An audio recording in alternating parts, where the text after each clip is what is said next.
Nous vous attendons tous sur la plage du Larmoto pour le bain de Noël. 14 ans maintenant que les amis du bain de Noël se mouillent pour la bonne cause. Les spectateurs étaient aussi nombreux que les courageux qui ont plongé dans une mer à 16 degrés sous un soleil printanier pour soutenir l'association Ombre et Lumière ce samedi matin, mais aussi pour partager un moment convivial et festif pour célébrer la nouvelle année. On avait envie de changer quelque chose, on avait envie d'un peu d'engouement, on avait envie de nous renouveler. On avait envie de faire des choses vraiment nouvelles. Nous avons accumulé au fur et à mesure des années beaucoup de fonds grâce à tous les donateurs qui viennent ici, mais aussi des donateurs secrets. Et au fur et à mesure des années, notre compte en banque a grossi. Et cette année, nous remettons à toutes les associations qui ont participé au bain de Noël que nous avons soutenues, en plus de l'association Ombre et Lumière de Monaco cette année, un chèque aussi, de façon à les soutenir de nouveau. Après s'être réchauffés sur un air de Zumba, ils étaient plus d'une centaine à se jeter à l'eau. Une baignade qui a duré plusieurs minutes dans une ambiance bon enfant. Une chaleur qui fait oublier le froid au grand plaisir des participants, fidèles au rendez-vous chaque année. Je viens depuis plusieurs années, on vient en famille avec les enfants. Ils ne se baignent pas directement, mais ils viennent barboter un petit peu, juste les pieds, les jambes. Et je leur apprends que c'est pour la bonne cause, puisqu'il y a une association parents qui est choisie.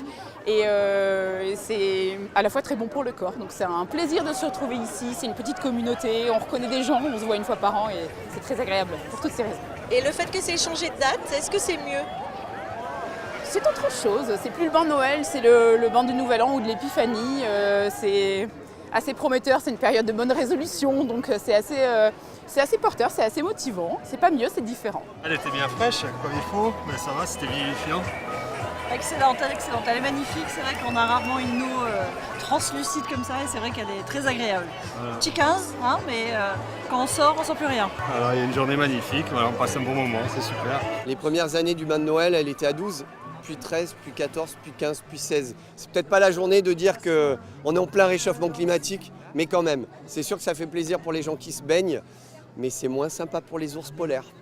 Vous l'aurez compris, les fonds récoltés lors de cette édition seront donc reversés à l'association Ombre et Lumière, une association qui lutte contre l'albinisme. Le président est Michael Serra, un de nos carabiniers, et il lutte donc pour cette maladie génétique, pour aider justement à acheter du matériel, de la crème solaire, des lunettes aussi, et puis aussi aider les familles à régler des traitements, des bilans sanguins qui coûtent très cher, qui ne sont pas forcément remboursés parce que les maladies génétiques c'est rare, et donc les soins sont malheureusement pas toujours remboursés, et donc certains enfants doivent aller à l'hôpital Necker, notamment sur Paris. Donc voilà, donc il aide les enfants, donc quelqu'un de sa famille, et aussi les enfants du reste de la France.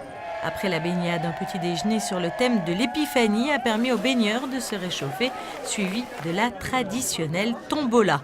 Rendez-vous donc l'an prochain pour la 15e édition qui promet d'ores et déjà de beaux instants.